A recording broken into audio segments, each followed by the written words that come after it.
The live TV, सच सबसे आगे। नमस्कार, द लाइव टीवी आप देख रहे हैं। आपके साथ मैं हूं आदित्य कुमार। ब्रजभूषण शरण सिंह पर एक के बाद एक खुलासे हो रहे हैं। वो फंसते हुए नजर आ रहे हैं। फिजियोथेरेपिस्ट कह रहे हैं कि गाड़ी आती थी, वो सिक्योरिटी की गाड़ी होती थी, उसमें जो है ब्रजभूषण शरण सिंह के आदमी होते थे, लड़कियों को ले जाया जाता था। और वो 100% इस बात को सच बता रहे हैं। जो आरोप ब्रजभूषण शरण सिंह पर लगे हैं, वो फिजियोथेरेपिस्ट जो डॉक्टर हैं, वो उन आरोपों को बिल्कुल सही ठहरा रहे हैं। आप जरा इंडिया टीवी पर दिए गए साक्षात्कार में ये इतना सा अंश आप सुनिए, इतने में आप क्लियर हो जाएंगे। लेकिन सरकार ये नहीं मान रही है कि ये बहुत बड़ा मामला, और 6 से 7 लड़कियों का मामला नहीं है, ये 16 से 17 लड़कियों का मामला है। जरा आप देखिए कैसे वो बता रहे हैं कि ये बिल्कुल 100% सत्य है। देखिए, ये जो आरोप है 100% सत्य है। और ये तो सिर्फ आपको भी पता, हमें पता कि जो आगे आई है वो सिर्फ 7 महिलाएं हैं, ऐसा नहीं है। सुन लिया आपने। बहुत सारी बातें और उन्होंने कही हैं कि सरकार कैसे ब्रजभूषण शरण सिंह को बचाने की कोशिश कर रही है।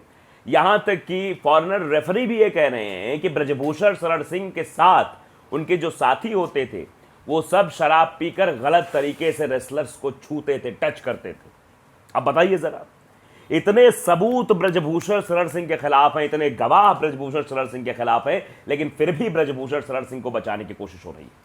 अब अंदाजा लगाइए, सोचिए इस बात को ध्यान से कि किस तरह से ब्रजभूषण शरण सिंह, जो कि यौन शोषण का आरोपी, और भारतीय जनता पार्टी उसे बचाने की कवायद कर रही है, बचाने की कोशिश कर रही है। जबकि भारतीय जनता पार्टी का नारा क्या है? सबका साथ, सबका विकास। भारतीय जनता पार्टी का नारा क्या है? महिला सशक्तिकरण। भारतीय जनता पार्टी का नारा क्या है कि बेटी बचाओ बेटी पढ़ाओ। लेकिन यहां पर तो जो बेटियां देश का नाम रोशन कर रही हैं, उनके साथ किस तरीके का भद्दा व्यवहार इनके सांसद द्वारा किया जा रहा है, वो इनको दिखाई नहीं दे रहा है। अगर किसी आम व्यक्ति पर होता तो अब तक वो जेल की सलाखों के पीछे होता, जांच बाद में होती। यहां जांच कराई जा रही है, सीन को रिक्रिएट कराया जा रहा है, पूरी नौटंकी की जा रही है, लेकिन ब्रजभूषण शरण सिंह की गिरफ्तारी पर कोई भी आश्वासन नहीं दिया जा रहा। 5 मांगे थी, उन 5 मांगों को लेकर मुलाकात हुई थी अनुराग ठाकुर से, गृहमंत्री अमित शाह से भी मुलाकात हुई थी। लेकिन उस 5 मांगों में जो सबसे अहम मांग थी, वो ब्रजभूषण शरण सिंह की गिरफ्तारी की मांग थी। लेकिन उस मांग को ही नहीं माना गया, उस मांग को दरकिनार कर दिया गया। जबकि पहलवान ये कहते रहे कि जब तक ब्रजभूषण शरण सिंह की गिरफ्तारी नहीं होगी, गवाहों को डराया जाएगा, गवाहों को धमकाया जाएगा, इस पूरी तरीके से इस केस को मैनिपुलेट कराने की कोशिश की जाएगी, सच्चाई बाहर नहीं निकलने दिया जाएगा। इसलिए ब्रजभूषण शरण सिंह की गिरफ्तारी होनी चाहिए। गिरफ्तारी होगी तो जांच निष्पक्ष तरीके से होगी, लेकिन यहां शांति बनाए हुए, क्योंकि ऐसे ही एक मसले में शांति बनाकर खेल बहुत बड़ा हो गया। अजय मिश्रा टेनी, याद होगा आपको लखीमपुर खीरी की वो घटना, याद होगा आपको किसानों पर गाड़ियां चढ़ा दी गई थी, याद होगा आपको कि एक पत्रकार की मौत भी हो गई थी, याद होगा आपको किस तरीके से रुतबा दिखाया गया था, याद होगा आपको अजय मिश्रा टेनी ने कहा था कि अगर मेरे बेटे या मेरा नाम आएगा तो मैं अपना पद त्याग दूंगा, याद होगा आपको कि किस तरीके से विपक्ष के नेताओं को वहां रोका गया था, याद होगा आपको उनको रोक कर ये बताने और समझाने की कोशिश की गई थी कि यहां न्याय मिलेगा, लेकिन न्याय मिला क्या? अजय मिश्रा टेनी को बर्खास्त किया गया क्या? अजय मिश्रा टेनी अपने पद पर बने हुए हैं, और वही सब कुछ यहां ब्रजभूषण शरण सिंह को बचाने की कोशिश हो रही है। हम नहीं कह रहे हैं, ये पूरा देश कह रहा है।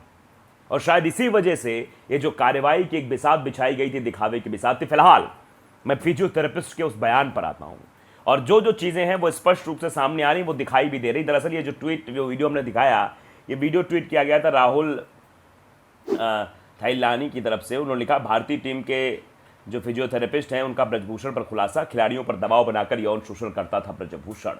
ये सीधे तौर पर आरोप लगाया है, और ये बड़ा आरोप है। आप इससे अंदाजा लगा सकते हैं कि अब ये बचने वाले नहीं हैं, लेकिन फिर भी कोशिश पूरी हो रही है।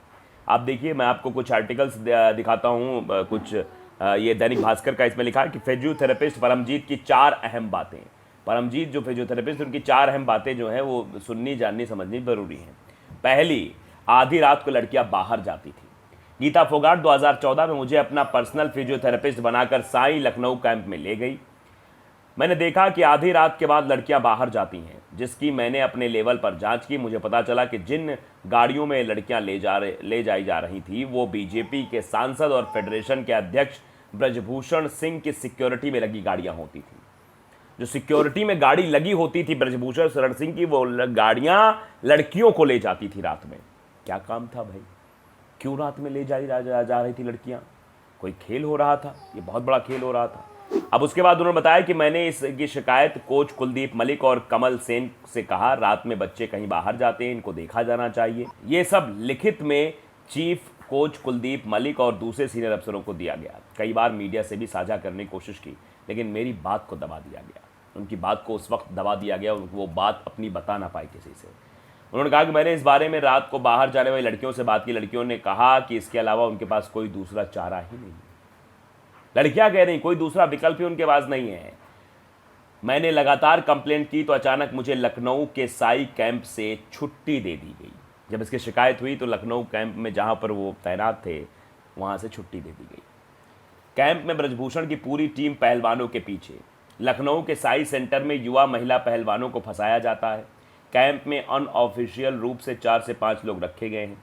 थोड़ा चोट लगने पर भी युवा पहलवानों को घर भेजने के नाम पर डराया जाता है। उन्हें कहा जाता है कि हम नेताजी से मिलवाकर आपको घर जाने से रोक लेंगे। कैंप में ब्रजभूषण शरण सिंह की पूरी टीम काम करती है। देख रहे हैं आप किस तरीके से निकलकर सारी चीजें आ रही हैं।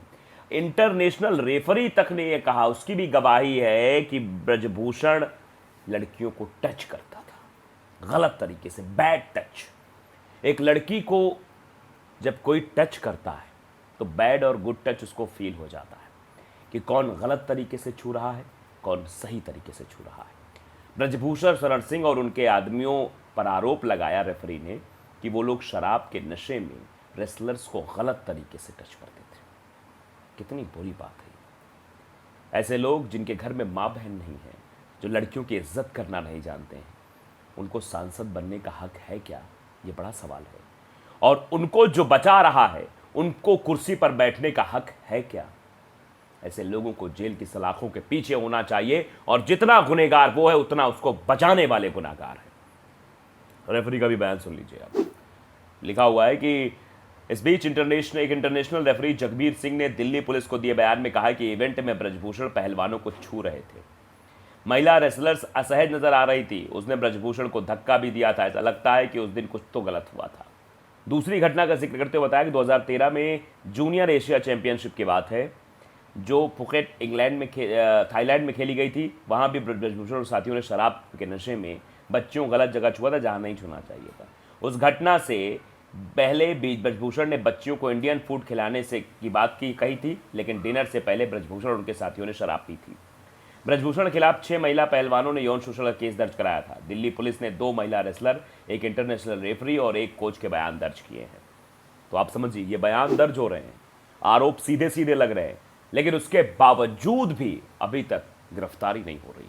आप अंदाजा लगाइए कितना बड़ा जैक है, कितना बड़ा खेल है। ये सब कुछ हो रहा है, बयान भी सामने आ रहे हैं। इंटरनेशनल रेफरी कह रहा है कि शराब के नशे में गलत जगह लड़कियों को छूते थे। यहाँ तक कि आप देखिए, वो फिजियोथेरेपिस्ट कह रहा है कि गाड़ियाँ आती थी, सिक्योरिटी में लगी हुई गाड़ियाँ सांसद महोदय की, वो आती थी, लड़कियों को ले जाती थी, और इनकी शिकायत भी की गई इस बारे में, लेकिन कुछ नहीं हुआ। लड़कियों जब पूछा गया कहती इसके आगे कोई चारा ही नहीं है। यानी ब्लैकमेल किया जाता था उन लड़कियों को, उन लड़कियों को मजबूर किया जाता था कि वो इस तरह कदम उठाएं। आप अंदाजा लगाइए, सोचिए जरा किस तरीके का खेल चल रहा था। तो द लाइव टीवी को अगर आपने सब्सक्राइब नहीं किया, सब्सक्राइब जरूर करिए, बेल आइकन दबाइए ताकि सच खबर आप तक पहुंचती रहे। नमस्कार। द लाइव टीवी, सच सबसे आगे।